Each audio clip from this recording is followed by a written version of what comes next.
How about them goddamn Birds, baby? One hell of a goddamn win. Listen, I know we didn't play any starters. We had all the backups in because we had no reason to play the starters. But the backups balled. Tanner McKee, that's my guy. I said that in my last video. I told you, that's my guy. Literally, it's been since last year when Mariota was quarterback too, and I said, I don't think he should be. I think Tanner McKee should. I see enough from preseason from him. He was better than Mariota, and I see enough when I went to training camp. Going into this year, same thing. Preseason and training camp, he's better than Kenny Pickett. And now you're seeing live game action in an actual, no preseason, actual game. Last week, 2 touchdowns. Coming right in on 4 or 5 passes, 2 touchdowns right away. Today, what do you have? 2 touchdowns, 269 yards passing. The kid's a beast, especially for a quarterback too. And he should definitely be quarterback 2 next year, depending. But he definitely should be. I can see some teams actually being, not fooled. I wouldn't say fooled because I think he's a solid cat. But some team who can't really fall in love and find the quarterback they fall in love with in the draft, they can't land them. They try to trade something to get Tanner McKee to be their quarterback. One of these quarterback-needy teams. And I don't know. We'll see what happens with that. But overall, it was nice to see Dallas Goedert back. I was actually surprised he was going to play. I heard he was going to be active. I didn't know what he was really going to do. I thought he was – I didn't know. I mean, because this whole week with the whole Saquon not getting the record, which I have my own opinion on that. I was going to make a video on that, and then I just say, you know what? It's nothing. I mean, I have an opinion of I would love to get the record. I would have loved to have gotten it because that sets yourself in history. It's against the Giants. And to see how bad the Giants played today, especially with our backups in, backup O-line, backup quarterback, backup everything, I'm like, shit, maybe Barkley could have gotten the record in maybe a damn quarter or quarter and a half, whatever, a little bit of time. But then you say to yourself, if he gets hurt, it's all over. Like, literally, this season would probably be over if he got hurt. I know we still have hurt, Jalen Hurts, A.J. Brown, Devontae Smith. I get it. But the way this season has gone all year long, without Barkley, when all these games we won without Barkley, I don't think we win these games we were in. We were pounding the ball with him, and he was, look, the guy rushed for 2,000 yards and was 101 yards away from breaking the all-time rushing record. This is why he's up for MVP. This is why he's the reason we're winning games. That and the damn defense. And I get it, the threat of AJ on the outside and Devontae, all that, and the O-line especially, give them credit up front too, the props to them. But without Barkley, we're screwed. We're done for. And as you see, last year we tried to be more of a pass-happy team, and it worked, but it didn't work. It was okay. The Super Bowl year, we were a blend of both. One game, we'll kill you with the run. One other game, we'll beat you with the pass. And this year we went back to those roots, and it's working. But let's get down to what matters most. Beat the Giants, cool, whatever. Sweep them again. We had the number 2 seed, and I ain't gonna lie to you, man, I'm actually pissed. I wish we had that number 1 seed. I really, truly, truly wish we had that number 1 seed, man.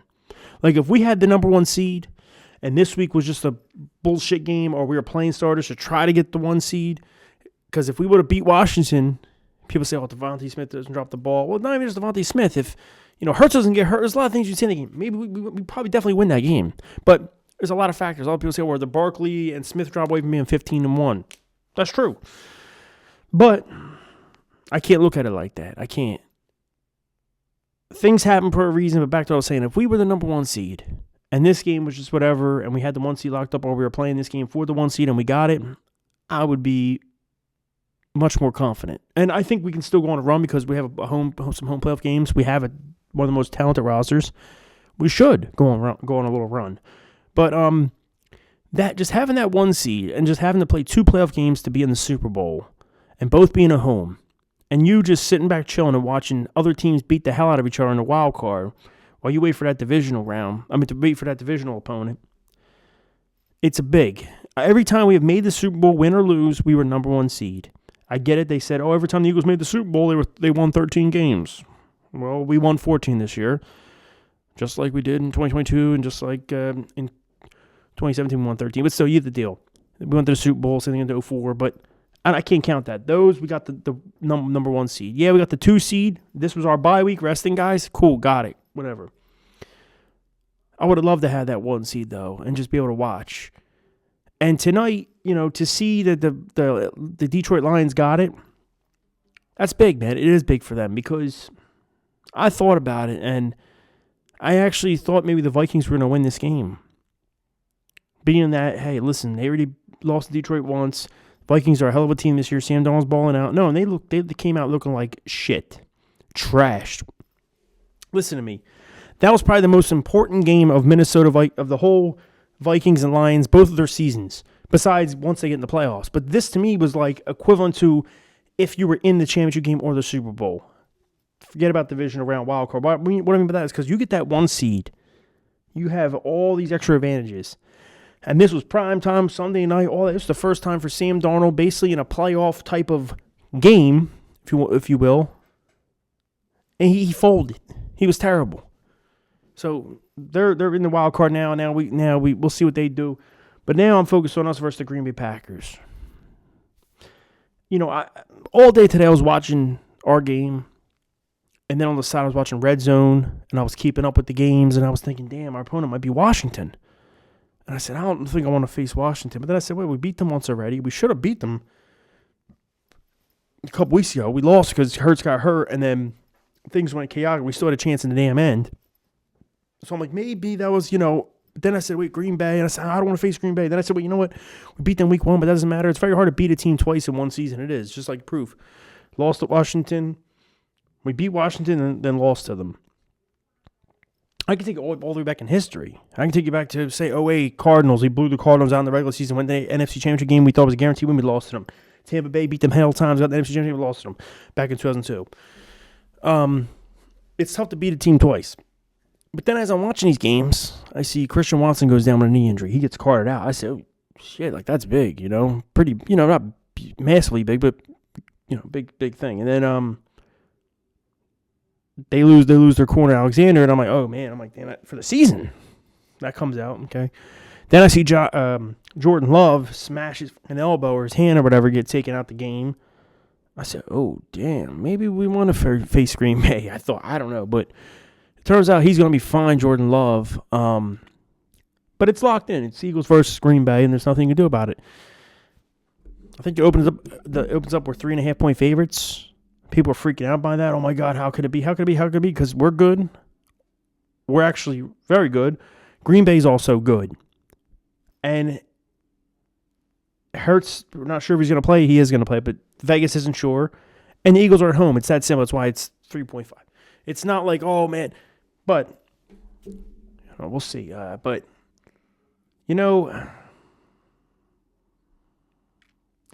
this is what worries me about this Green Bay Packers team. And I watch a lot of them this year. I have. This whole Packers team, the Packers team, including Jordan Love, the quarterback, they're both so Jekyll and Hyde. What I mean is you don't know who you're getting. You don't know. This team is, oh, my God, they're blowing people out. They're amazing. Jordan Love's balling the hell out. Damn, in parlays, he was smashing those 1.5, over 1.5 passing touchdowns. One time went up to 2.5. He smashed that. And I'm like, damn, this guy. And they're blowing teams out. Or they're losing these games and they're getting blown out. Or they're losing close games. Or they're just playing like shit. And the quarterback's playing like ass. Or he's balling. They're so Jekyll and Hyde, you don't know what team you're going to get. And that's what scared me about this team. It wasn't like a team where it's, okay, this is clear cut. You're getting this team. This is what you're getting. They've been so all over the place this season. But that one thing about them, they do find ways to battle and fight in the end. Whether it was the Detroit Lions game on Thursday night, where they were losing like crazy, they come back. Or against Minnesota last week, they were losing, they came back, still lost both games. But you don't know who you're getting with this Green Packers team. And it should be an interesting matchup. And as the weeks go on, we'll probably talk about it more and see what's going on with it. But as it stands now, the Eagles finished the season 14-3. They had the number 2 seed.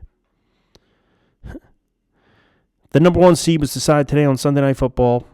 Tonight on Sunday Night Football between the Vikings and Lions. The winner was 15-2. The loser was 14-3. The winner got the number 1 seed. The loser got the fucking 5th seed. It has no playoff games. No home playoff games with a 14-3 record. NFL has to fix this shit, man. They really do. It's crazy, man. It's crazy. But let's go, Birds. Fox, all you guys complimentary thoughts. We're on to the playoffs. Sunday, 4:30 at the in Philly, Lincoln Financial Field. Eagles versus Green Bay Packers rematch from that Friday game in Brazil. Should be a damn good game, man. Let's go Birds, man. Let's go. It's that time, man. Let's go.